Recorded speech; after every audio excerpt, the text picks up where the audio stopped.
Hi everyone, I just want to do a brief video on my campervan electrics I've finished.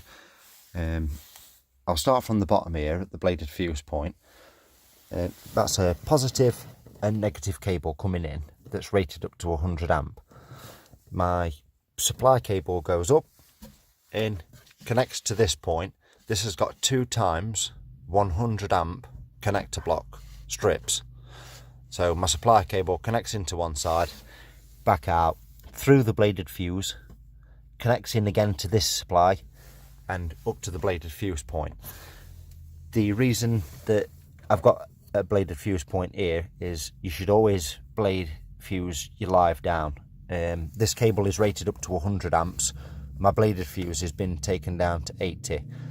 The reason I've done that is I don't pull anything near 80 amps out of what I use. Now, you could put a 100 amp fuse in there for a 100 amp cable, as long as you're protecting the cable by the fuse. Me, I'm never going to draw that, so I always keep it well under. You can't oversize cable.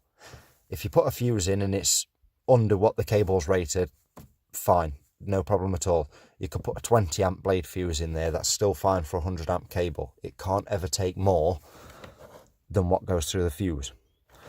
If you put a 20 amp fuse in there and then you did drill through too much, your cables would never burn, but your fuse would. And that is the idea. So you should always try and burn the fuse out before the cable. The connections in then come up through here. I've got a positive connection straight onto a 10-way bladed fuse point. Now the other negative connection comes up to the top, straight into a 100 amp bar, where I've then in turn just connected all my grounds. Before I explain any more, I am just going to instruct people that I've used brown and blue cable for mine. Now, I know when you're looking at them, you'd usually see the normal DC colours, which is red and black. This is the cable that I had lying around that is more than sufficient. It's 0.5 2-core flex. It's rated up to around 11 amps, 12 amps. It's more than enough than anything I've got bladed in the fuse point. So it's more than sufficient. As long as it's protected by the fuse, you're all right again. So I do apologise if it confuses some people, but the brown is the live, which I would usually use in the houses, and the blue being the negative, which in this turn I've just used as DC positive and negative. The connector points on the side here, I'll explain in a moment. All I've done on each point, all I've done is connected out, through into a switch, back out a toggle switch, and then to my supply. Anything I've wired, I've run a separate cable to. That's why I've got so many ways. I've tried to keep it as separate as I can for everything. So if one of my blade fuse goes, and that does my strip lighting below for my LED lights, if I lose that, that's no problem. I've got lighting somewhere else. If I lose my water pump, vice versa, I've always got a backup. I've seen a lot of people online and they've put about 4-5 connections onto one of these. And now that's fine. It runs all your lighting. It'll do it fine without even burning the fuse. But if you do have a problem with your lighting, you've got no other light to look at whilst you're doing so. So each individual one of my lights in my van, cupboard, or anything vice versa is all connected by the bladed fuses.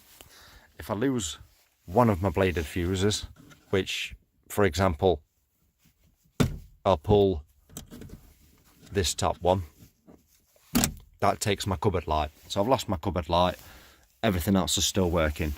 That's fine. New fuse back in and cupboard light back on. I've got a 10-way board here, which is splitting everything else off. That's doing the water pump, cupboard lighting, overhead lighting ×4, backlight, and light that goes underneath the seat. So everything is literally wired separate from here. I've got no joining cables underneath, which can create faults in the future. I've tried to keep it as simple as possible, wiring in directly to points. Now, the points where I've come out the bladed, the spade points, go into a connector block here, which is just a permanent feed from the blade fuse point. That in then turn goes from the connector block into the toggle switch, back out the toggle switch for on, into that connector block, and then that connector block is the on. Vice versa, running any other lights through them. Personally, I've made this video so that I can try and show other people how to do the electrics as opposed to using these toggle switches. I don't mind these toggle switches, they are quite neat if done well on a bank.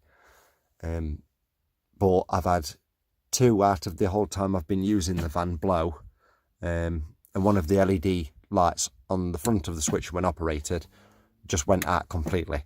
So it was cheap and looking nice, you know, they're probably not too bad. But I'd always advise somebody to try and use the same boxes that you'd have in a house in the UK. So that's a 25mm plasterboard box set into the plyboard, and then I've used basic domestic switches from a house. So that's a normal housing light switch onto there. I can put decorative ones on there, so I can have brushed chrome, coloured, polished chrome, any sort of finish I want on there, and I think it makes quite a good effect with the size of them. The other thing is as well, when you're cutting these out, it's not as bad if you spelch the wood. You've actually got a little lip that sits on the plasterboard box, and it'll cover any marks that you may have made from an uneven cut, and then your box sits on and finishes up really nice, like I say, and you can change them for whatever other points you want to. The toggle switches, when cutting them into plywood, fair dues if you're very good at woodwork. I'm not, and when I've been cutting my toggle switches in, when I pop those in, I have actually got a little bit of spelching on the wood around the sides, and I don't like the look of it at all. I've got to put a bit of filler on there or something before I paint it, which isn't good. These boxes cut straight in nice, no problems at all. I just try and push people away from using the little toggle switches. They're good for little points like what I've got around here, where I've put a phone charging point in. So there's a little phone charging point just below there, so which I can isolate. So they're okay for little bits like that, but for general bits like your spots, normal housing light switches, they've got a lot better contacts in the back. The brass contacts in the back and copper connections are all a lot better than what you get off of these basic toggle switches. If anybody wants me to go into anything further, I can do. These cables are directly linking to a battery below. I've got nothing else coming off that, but I am hoping to be able to afford some solar panels, which I'll put on the roof, bring through here up onto my solar panel point. They'll then wire back through to the battery, and that'll just keep my battery topped up. I'm hoping not to link anything to the front of the van on a split charge relay to be messing with the alternator or draining any other batteries whatsoever. The independent battery I've got is 125 amp. I've got a fridge, all my lighting that you've seen, which is quite a lot, water pump, and that's mainly the points that are just running off the 12 volts. If I just run those off my 125 amp leisure battery, I can go with lighting, water pump and phone charging for up to 4 days.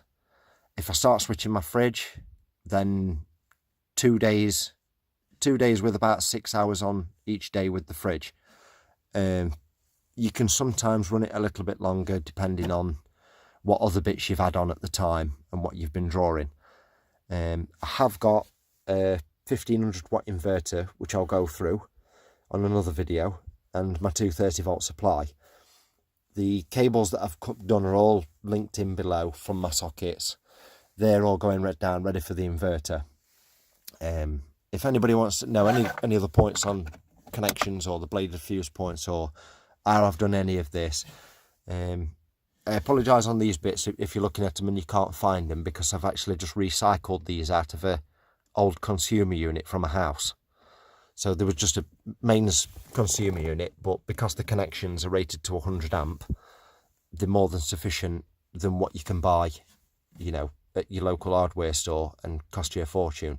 So anywhere you can find these, they're really good to get hold of. Any more information that anybody needs to know, I'm going to go into a little bit further about how I've done my TV power that socket's power there and vice versa. I just wanted to cover lighting, switches and a basic bit of power for this point. I hope it's been instructional for somebody, as I find it quite hard myself at the beginning at looking at these, as they look quite complicated systems. I'm hoping that by showing you how I've done this, it does look quite simple, although not the neatest. I'm just hoping that it's, you know, makes it a little bit easier for everybody. But anything you want to know, please go in touch with me, because I really appreciate it.